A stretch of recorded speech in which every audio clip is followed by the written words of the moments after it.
I stand in the back corner of the funeral home, clutching a damp tissue.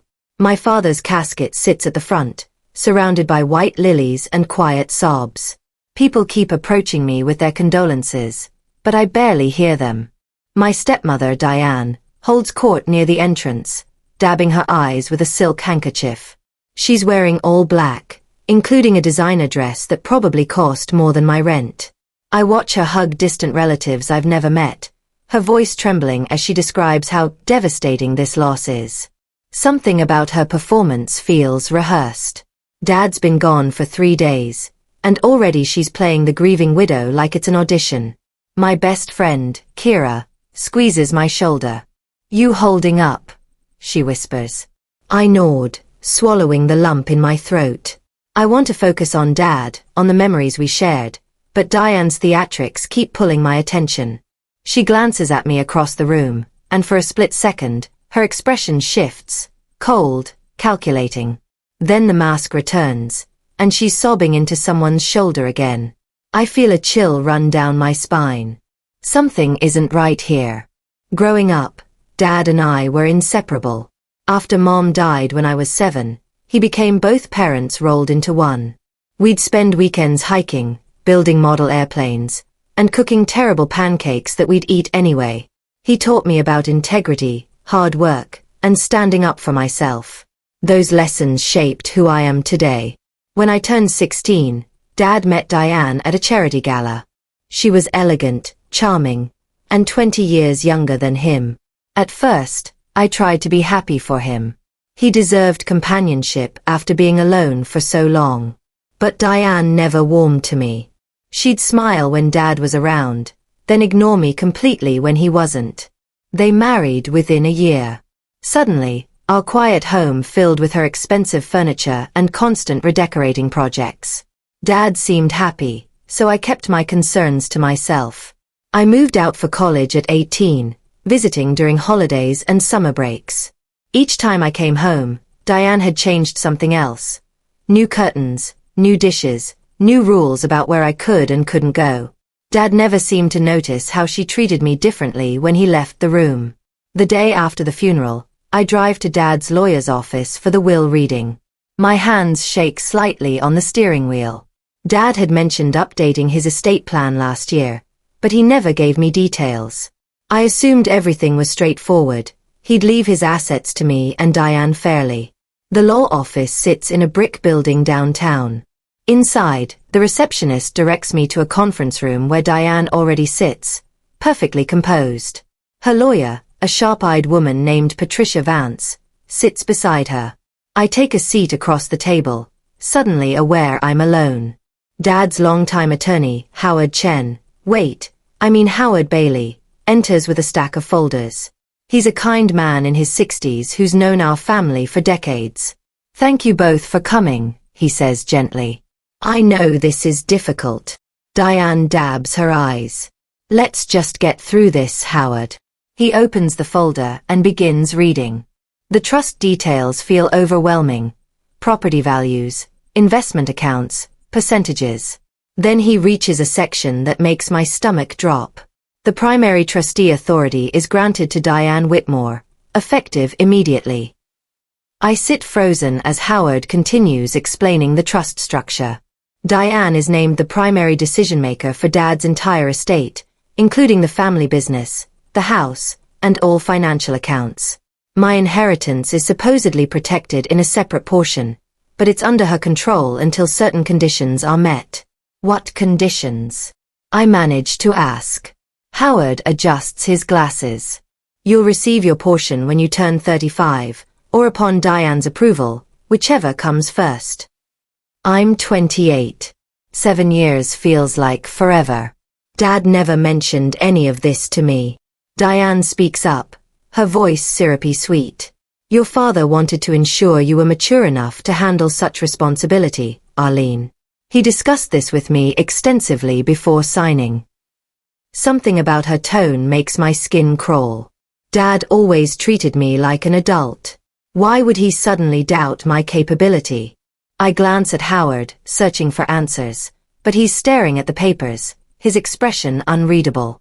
Patricia, Diane's lawyer, slides a document across the table. These are the official trust terms.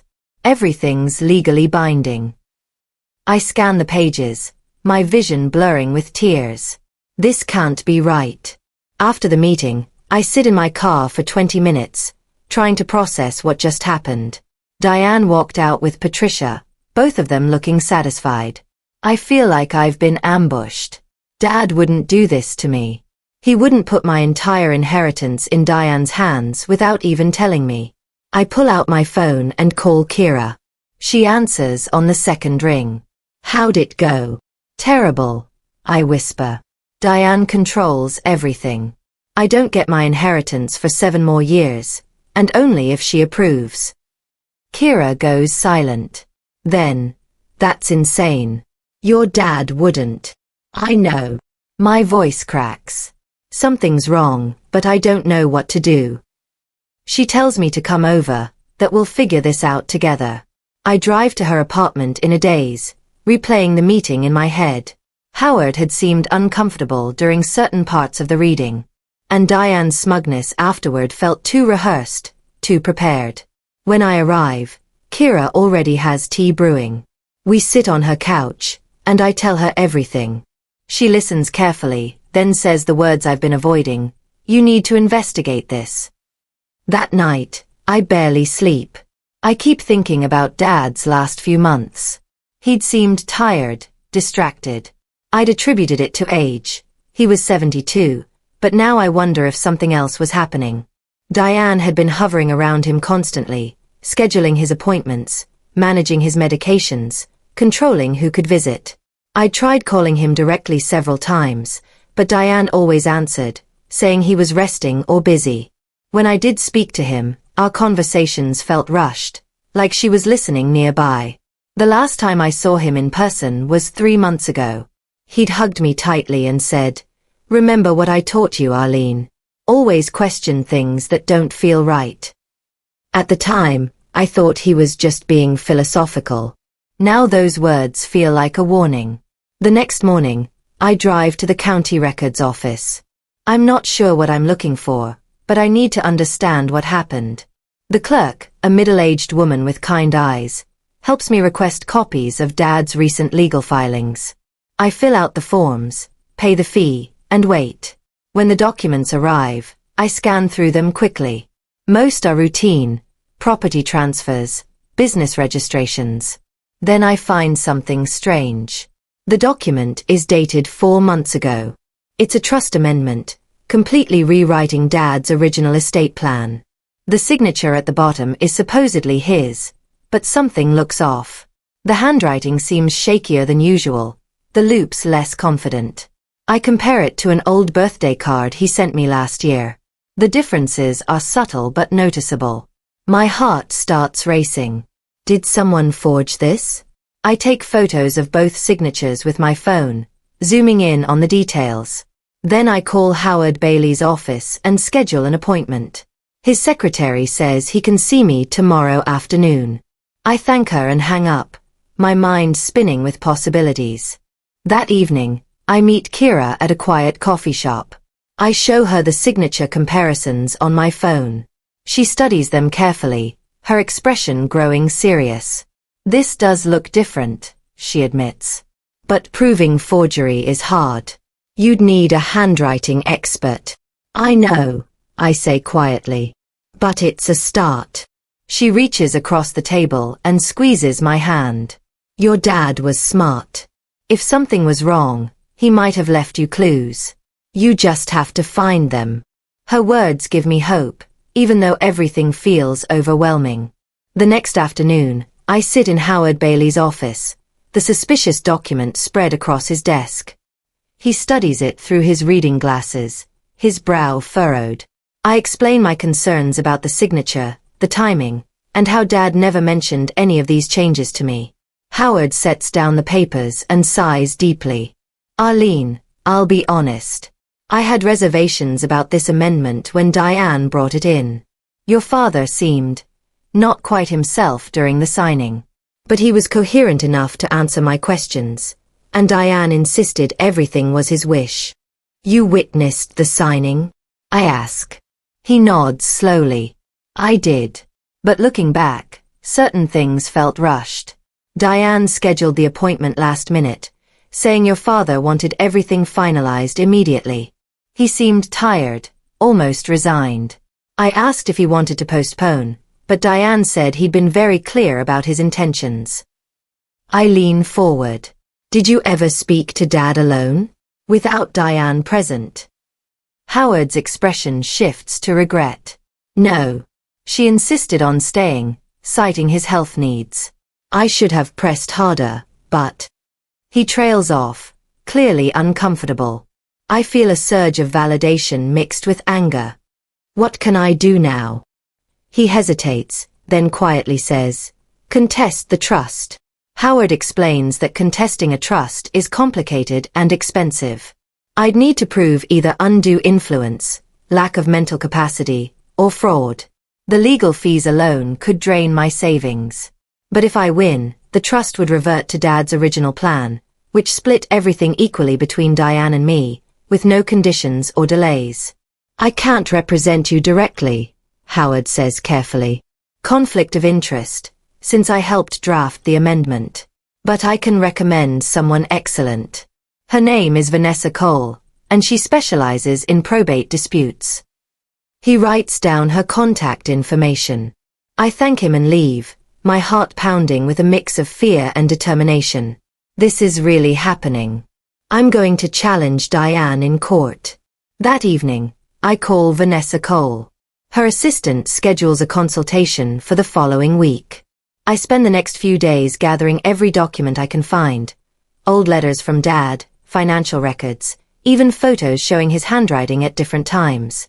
I create a timeline of events leading up to the trust amendment, noting when Diane restricted my access to him. Kira helps me organize everything into folders. You're building a case, she says, impressed. This is solid. I hope she's right.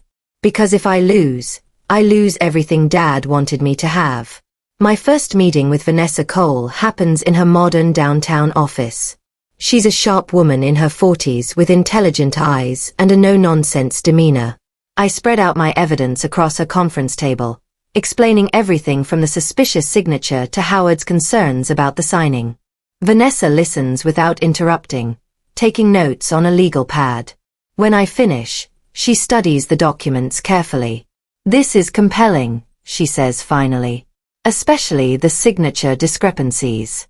We'll need a forensic handwriting analyst to examine the original documents, not just copies. Can we get those? I ask. Through legal discovery, yes. Once we file the probate contest, we can subpoena the originals. She taps her pen against the table thoughtfully. The bigger challenge is proving undue influence. We need to show Diane isolated your father, manipulated him, and coerced him into changing the trust against his true wishes. I tell her about the restricted phone calls, the controlled visits, the sudden urgency of the amendment. Vanessa nods, making more notes. We'll need witnesses. People who observed your father's condition and Diane's behavior during that period. My mind races through possibilities. Dad's former business partner, his doctors, maybe even household staff. I can find them, I say. Vanessa smiles slightly. Then let's do this. Filing the probate contest feels both terrifying and liberating. Vanessa submits the paperwork to the court, officially challenging the trust amendment. Within days, Diane receives the notification. Her response is immediate and vicious. She calls me, her voice dripping with false concern. Arlene, sweetheart, I heard about this silly legal action. Surely we can work this out privately? Your father wouldn't want us fighting. I keep my voice steady. Dad wouldn't want you controlling my inheritance either, Diane. The mask drops instantly. You ungrateful little brat. After everything I did for your father, you dare question his final wishes? I'll bury you in legal fees. You'll end up with nothing. She hangs up before I can respond. My hands shake as I set down the phone. Kira, who's been listening nearby, looks worried. She's going to fight dirty, isn't she? Absolutely, I say. But I'm ready for it. The next week, Diane's legal team files a motion to dismiss my contest, claiming I have no grounds. Vanessa anticipated this and submits a detailed response, outlining our evidence and legal arguments. The judge schedules a preliminary hearing for next month. Meanwhile, I start tracking down witnesses. It's harder than I expected. Some people are afraid of Diane's influence. Others simply don't want to get involved. My breakthrough comes from an unexpected source. Mrs. Caldwell, Dad's longtime housekeeper, calls me one evening. Her voice is hesitant but determined. "Miss Arlene, I heard about the legal trouble. I need to tell you something." We meet at a small diner on the edge of town. Mrs. Caldwell is in her 60s, with kind eyes and work-worn hands. Over coffee, she tells me what she witnessed during Dad's final months. "Your stepmother kept him isolated," she says quietly. "She hired a new nurse who only took orders from her. I'd hear her talking to your father in his study, her voice very firm, almost threatening. One time, I overheard her say, 'If you don't sign this, Arlene will get nothing.' Is that what you want?" My blood runs cold. Did you hear Dad's response? He sounded confused, tired. He kept asking for you, but Diane told him you were too busy with your own life to visit. She said you'd moved on and didn't care anymore. Tears sting my eyes. That's a complete lie. She blocked my calls. She told me he was always resting. Mrs. Caldwell reaches across the table and squeezes my hand. "I know, dear. I'll testify to all of this. Your father was a good man. He deserves the truth." With Mrs. Caldwell's testimony secured, our case grows stronger. Vanessa tracks down Dad's former physician, who expresses concerns about Dad's mental clarity during his final months. The doctor notes that Dad was on multiple medications that could have affected his judgment, and that Diane had been very controlling about his treatment. We also locate Dad's business partner, Gordon Fletcher. He agrees to testify that Dad had always spoken about splitting his estate equally with me, with no conditions or restrictions. "He was proud of you," Gordon tells me during our meeting. "He said you were smarter and more capable than he'd ever been. There's no way he'd lock you out like this." Each piece of evidence feels like reclaiming a part of Dad's true intentions. But Diane isn't sitting idle. Her legal team launches aggressive discovery requests, demanding access to my financial records, employment history, even my social media accounts. They're looking for anything to discredit me. Vanessa warns me to be careful. They'll twist anything they can. No emotional posts, no venting online. Stay professional and calm. It's exhausting, but I follow her advice. Every day feels like a battle, but I'm determined to see this through. The preliminary hearing arrives on a gray Tuesday morning.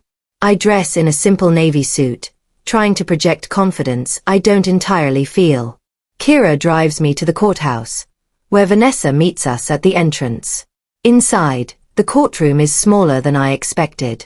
Diane sits at the opposing table with Patricia Vance and another attorney I don't recognize. She glances at me with cold disdain, then whispers something to her lawyers. They smirk in response. The judge, an older woman named Judge Patricia Holbrook, enters and takes her seat. She reviews the case summary briefly, then looks up at both legal teams. This is a preliminary hearing to determine if the probate contest has sufficient merit to proceed to trial. Counselors, make your arguments. Vanessa stands first, presenting our evidence clearly and confidently. She outlines the suspicious signature, the witness testimonies, and the pattern of isolation. Patricia Vance counters with claims that Dad was of sound mind and acted freely, citing Howard Bailey's presence at the signing. Judge Holbrook listens carefully, occasionally asking pointed questions. When both sides finish, she announces she'll issue a ruling within 2 weeks. My heart sinks. I was hoping for immediate resolution. As we leave, Diane corners me in the hallway. "This isn't over," she hisses. "The 2-week wait is agonizing. I throw myself into work at my graphic design job, trying to distract myself from constantly checking my phone. Vanessa assures me the hearing went well, but I can't shake my anxiety. Finally, the ruling arrives via email. Judge Holbrook grants our motion to proceed to trial, finding sufficient evidence of potential undue influence and questionable circumstances surrounding the trust amendment. She orders both parties to proceed with full discovery and sets a trial date 3 months out. I nearly cry with relief. We're still in this fight. Diane immediately files an appeal, but the judge denies it, stating the evidence threshold has been met. That small victory feels enormous. Vanessa calls me that evening, her voice upbeat. This is huge, Arlene. The judge is taking your concerns seriously. Now we build the strongest case possible. Over the next weeks, we depose Diane's nurse, the notary who witnessed the signing, and several of Diane's friends who might have knowledge of her intentions. Some depositions reveal damaging information. The nurse admits Diane pressured her to limit Dad's visitors. The notary recalls feeling uncomfortable with how rushed the signing felt. Each revelation strengthens our position. But Diane's team fights back hard, challenging every witness, every document, every claim. During discovery, Vanessa's team uncovers something shocking. Among Diane's financial records is a series of large transfers from Dad's accounts to offshore holdings, transactions that occurred during the same period as the trust amendment. The amounts are staggering. Over $2 million moved in a matter of weeks. Vanessa presents this to me during a strategy meeting. This suggests financial manipulation beyond just the trust. If Diane was siphoning money while also changing the estate plan, it strengthens our fraud argument significantly. Can we prove she did it without Dad's knowledge? I ask. We're working on it. We've subpoenaed bank records and correspondence.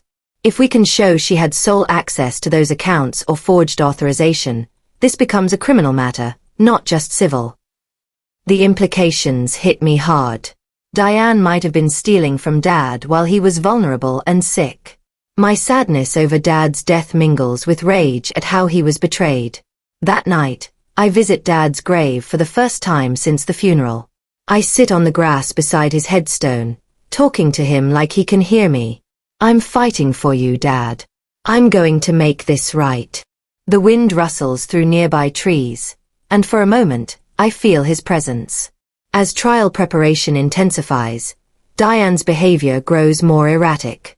She starts posting on social media about ungrateful children and family betrayal, though she never mentions me by name. Her friends rally around her, painting her as the victim of a greedy stepdaughter. I ignore it all, focusing instead on building our case. Vanessa hires a forensic handwriting expert who examines the trust amendment signature. His report is damning. The signature shows signs of possible simulation or tracing, inconsistent with Dad's natural writing patterns. He estimates there's a 70% probability the signature was forged or signed under duress. We also discover emails between Diane and Patricia Vance discussing the trust amendment weeks before it was supposedly Dad's idea.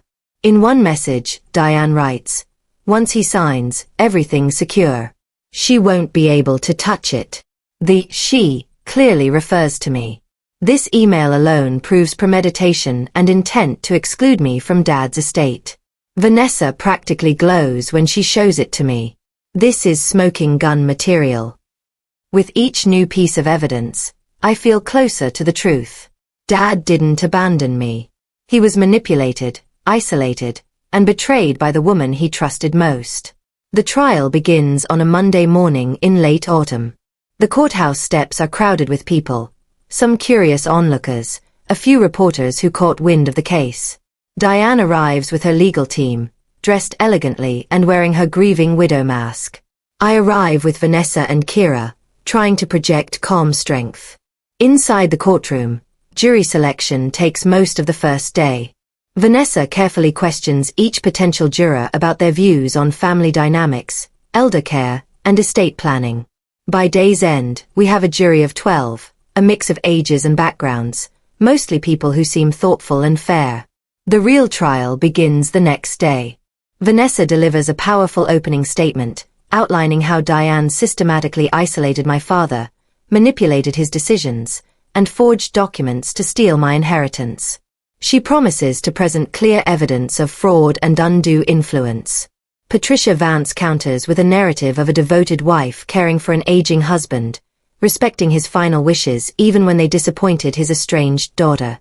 She paints me as someone who abandoned Dad and only returned when money was involved. The accusation stings, but I keep my face neutral. The jury watches both of us carefully, trying to assess who's telling the truth. The first week of testimony is grueling. Mrs. Caldwell takes the stand and describes Diane's controlling behavior, the isolated environment, and the overheard threats. Under cross-examination, Patricia tries to discredit her, suggesting she's biased in my favor.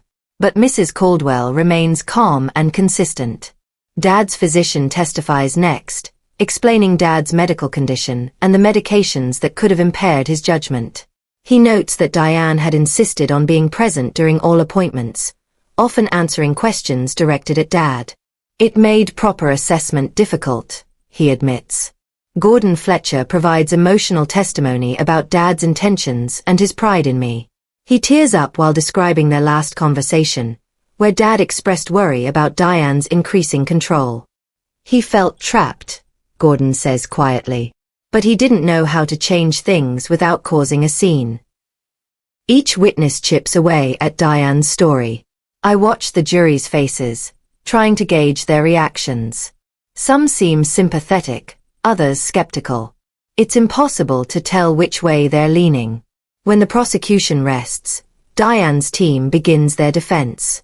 They call character witnesses who praise Diane's devotion, though none can speak to Dad's actual state of mind during the trust amendment period.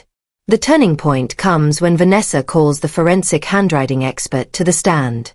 He presents a detailed analysis of Dad's signature on the trust amendment, comparing it to dozens of authenticated samples. Using magnified images projected on a screen, he points out inconsistencies in pressure, angle, and flow.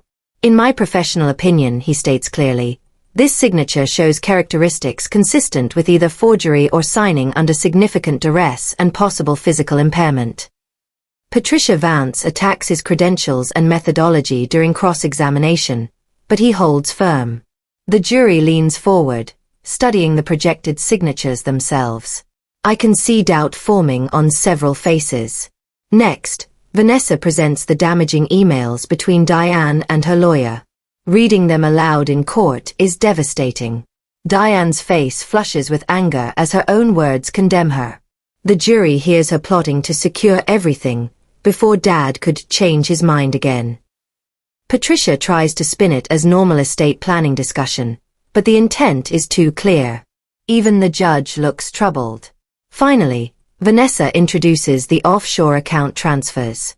A forensic accountant testifies that the transactions occurred without standard authorization protocols, suggesting Diane had improper access or forged Dad's approval. Over $2 million essentially vanished from Dad's estate while he was dying. The courtroom goes silent. Diane takes the stand in her own defense, a risky move. She's composed at first, describing herself as a loving wife who only wanted to honor her husband's wishes. But under Vanessa's cross-examination, cracks appear. Mrs. Whitmore, did you discuss the trust amendment with Arlene before your husband signed it? No. It wasn't her concern. Didn't you think she deserved to know her inheritance was being restricted? It was her father's decision, not mine. But the emails suggest it was your idea. In fact, you wrote, once he signs, everything's secure. What did you mean by that? Diane hesitates, her composure slipping. I meant secure for his legacy, for his wishes to be respected. Vanessa presses harder. Secure from Arlene, you mean? You wanted to ensure she couldn't access what her father intended for her. That's not. And the offshore transfers? Did your husband authorize moving over $2 million without his daughter's knowledge? Diane's face reddens. Those were investments. Perfectly legal. Investments he never mentioned to his business partner, his lawyer, Or his daughter? Investments that coincidentally occurred right when you were changing his trust. Diane stumbles through her answers, growing defensive and hostile. The jury watches her transformation from grieving widow to something much less sympathetic. By the time she steps down, the damage is done. Closing arguments happen on a Friday afternoon. Vanessa delivers a passionate summary of our evidence, painting a clear picture of betrayal and manipulation. She asks the jury to restore Dad's true intentions and protect my rightful inheritance. Patricia Vance makes one last attempt to salvage Diane's case, appealing to respect for the deceased's documented wishes. But her argument feels hollow after the evidence presented. Judge Holbrook instructs the jury carefully, outlining the legal standards for proving undue influence and fraud. Then they retire to deliberate. The wait is excruciating. Kira and I sit in the hallway, barely speaking, both lost in our own thoughts. After 4 hours, the jury returns. My heart pounds as we file back into the courtroom. Diane sits rigid at her table, Patricia whispering urgently in her ear. Judge Holbrook asks for the verdict. The jury foreman stands, holding a folded paper. In the matter of the contested trust amendment, we find in favor of the plaintiff, Arlene Whitmore. We find that undue influence and fraud were present in the creation of the disputed trust amendment. The courtroom erupts in whispers. I feel Vanessa's hand on my shoulder, Kira squeezing my other hand. I can barely breathe. We won. Judge Holbrook's final ruling is comprehensive. She voids the contested trust amendment entirely, reverting Dad's estate to his original plan. The assets will be split equally between Diane and me, with immediate distribution and no conditions.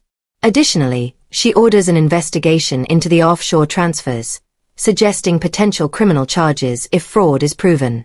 Diane sits frozen, her face a mask of shock and fury. Patricia gathers her papers quickly, avoiding eye contact with anyone. As the judge dismisses court, Diane stands abruptly and storms out without a word. Outside the courthouse, I'm surrounded by reporters asking questions.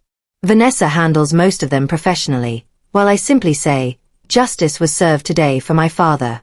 That's all that matters. Kira drives me home, both of us still processing what happened. When we arrive at my apartment, I collapse on the couch, emotionally exhausted but profoundly relieved. My phone buzzes with messages, Gordon Fletcher congratulating me, Mrs. Caldwell expressing her happiness, even Howard Bailey sending a brief note of support. That evening, I return to Dad's grave. I sit beside his headstone again, tears streaming down my face. I did it, Dad. I protected what you wanted for me. I didn't let her win.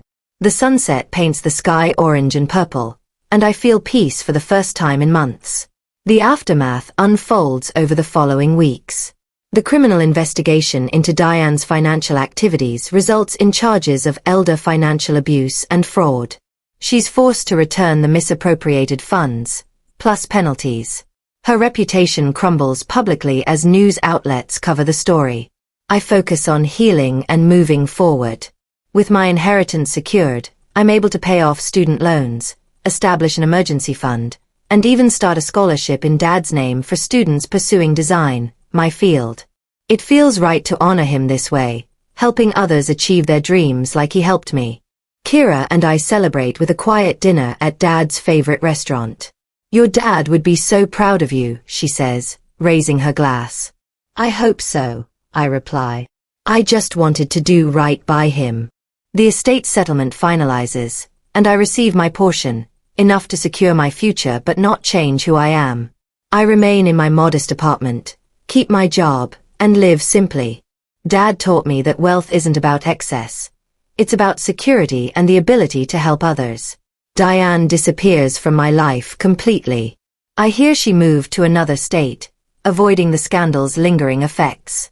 I feel no satisfaction in her downfall, only relief that justice prevailed.